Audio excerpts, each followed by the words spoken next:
Hello again, Celtic family. This is Celtic Central News, where passion meets football, and we dive into everything happening around our beloved club. What a week it has been, right? After a disappointing midweek showing in Europe, the team needed a solid response, and thankfully, that's exactly what they delivered. The match against Kilmarnock was the perfect bounce-back performance, not because we were flawless or played vintage football, but because we were efficient, ruthless, and showed the kind of control that's been missing in recent weeks.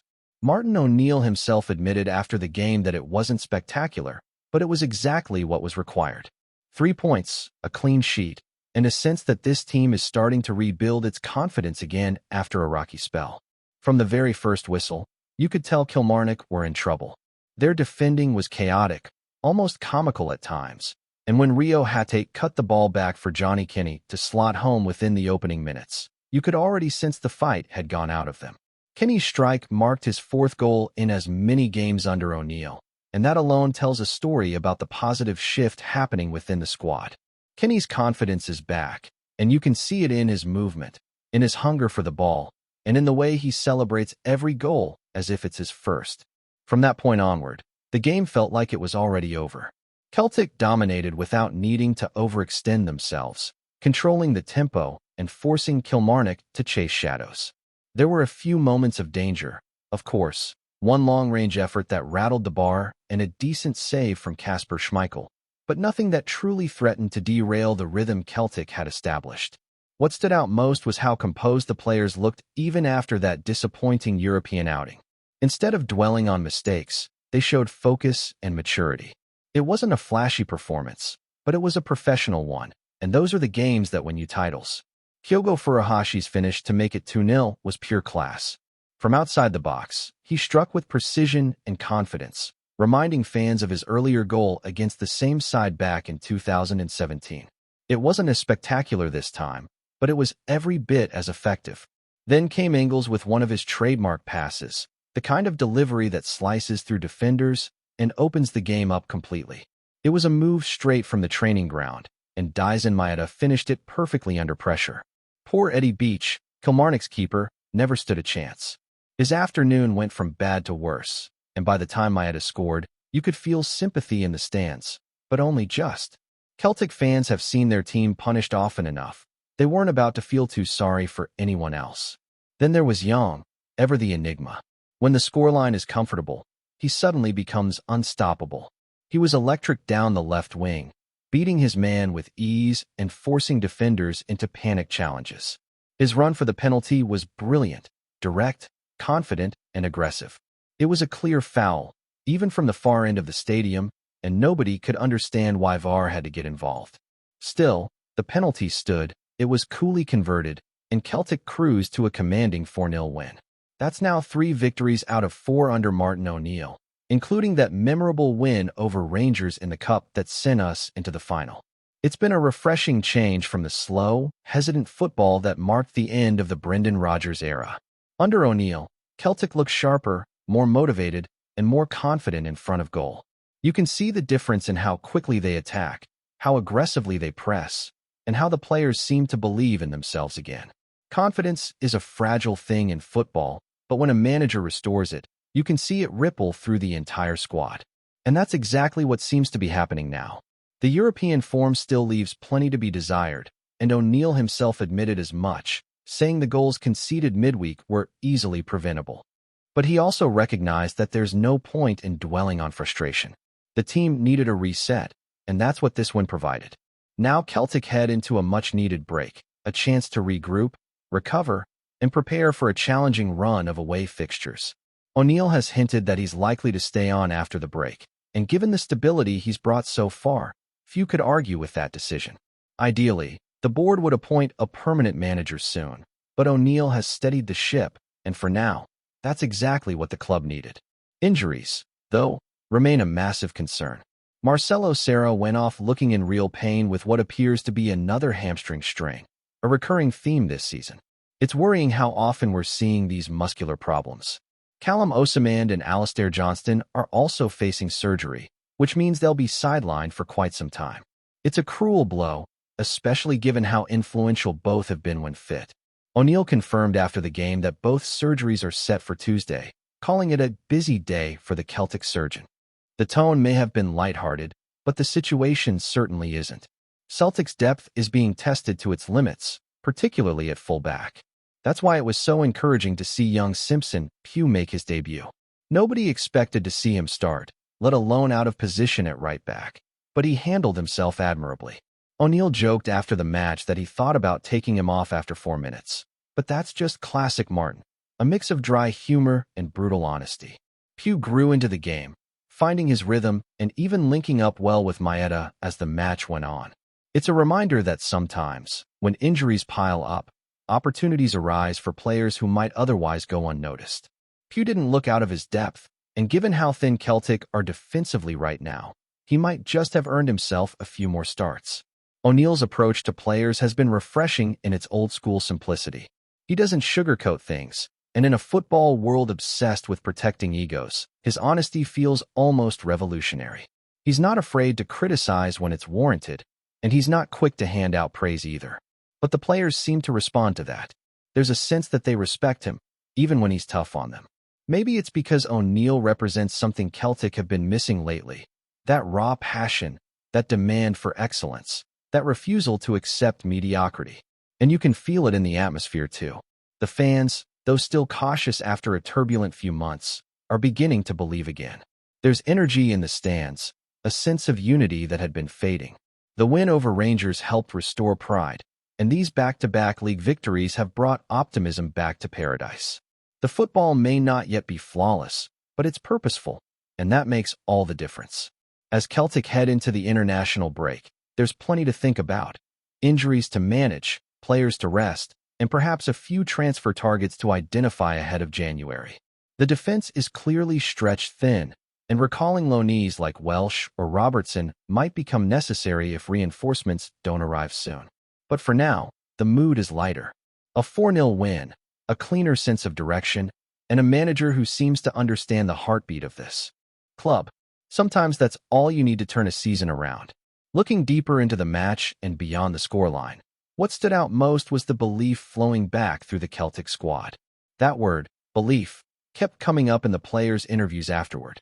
Luke McCow, for instance, spoke about how Martin O'Neill and his coaching staff have completely changed the mood around the training ground. It's no secret that confidence had been low under Brendan Rodgers toward the end, and players looked unsure of their roles. But under O'Neill, things feel simpler, more direct, and more connected. Training has become sharper, the sessions have more intensity, and you can see that translate to match days. Players aren't afraid to take risks anymore. They're smiling again, and that's not something we've seen often this season. The way Celtic moved the ball against Kilmarnock wasn't revolutionary, but it was effective. They pressed when it mattered, used the wings efficiently, and most importantly, looked like a team enjoying their football. You could see it in the quick one-touch passing between McGregor and Hitati, the confidence of Kyogo's positioning, and even in how the defenders played out from the back with composure. There's an old saying that winning becomes a habit, and right now, O'Neill seems to be rebuilding that habit. The early months of the season were filled with uncertainty, dropped points, and frustration, but now there's a steadier rhythm to how the team approaches each match. It's also clear that the atmosphere around the club has shifted. The fans who had grown tired of cautious football under Rodgers are reconnecting with the more aggressive, passionate style that feels true to Celtic's DNA.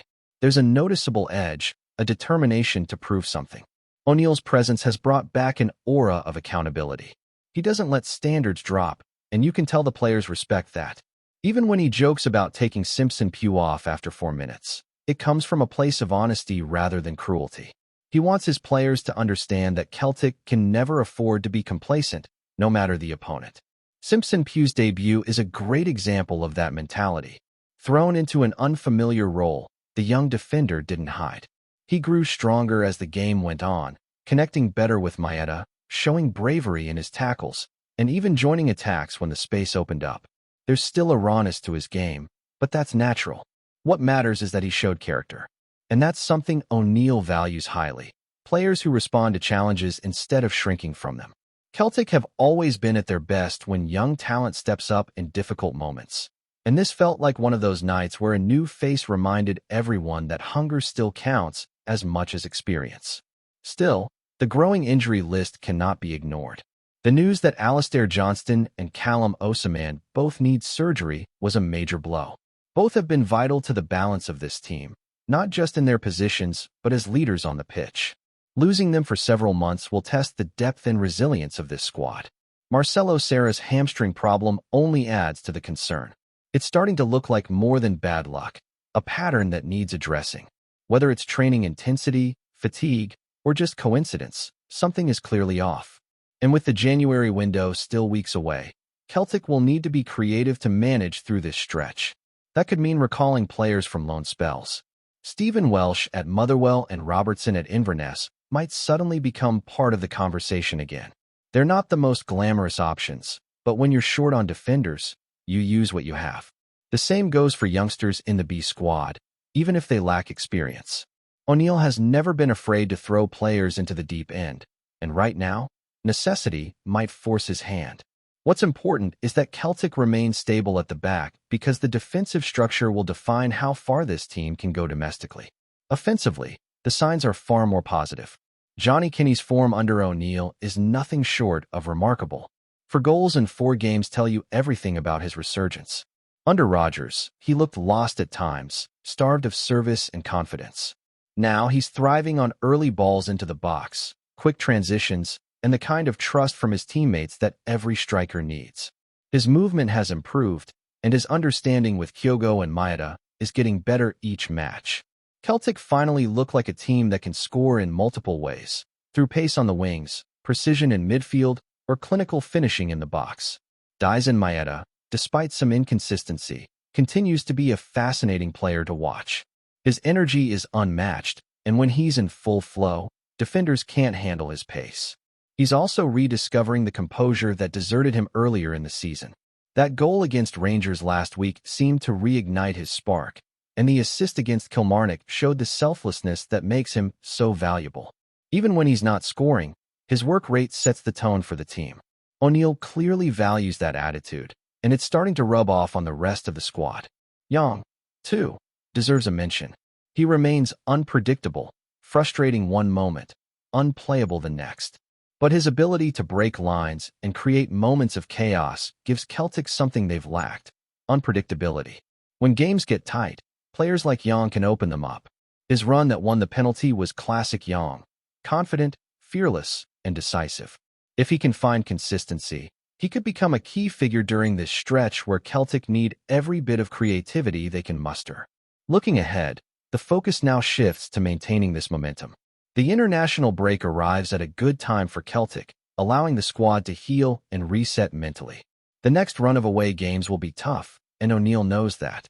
But if there's one thing this recent run has shown, it's that the team is learning to win again, not just scrape through, but win convincingly. That's a huge step forward. Before we proceed, subscribe to our channel and enable notifications to receive all exclusive news about Celtic FC. Don't miss any details about your favorite team. It's extremely important for Celtic FC fans. Whispers are swirling through Glasgow's East End, and they're growing louder by the hour. Callum Wilson, yes, that Callum Wilson, the proven Premier League finisher, is said to be on the verge of a sensational switch to Celtic. It's the kind of rumor that sends supporters racing to their phones and pubs alike, trading disbelief for cautious excitement.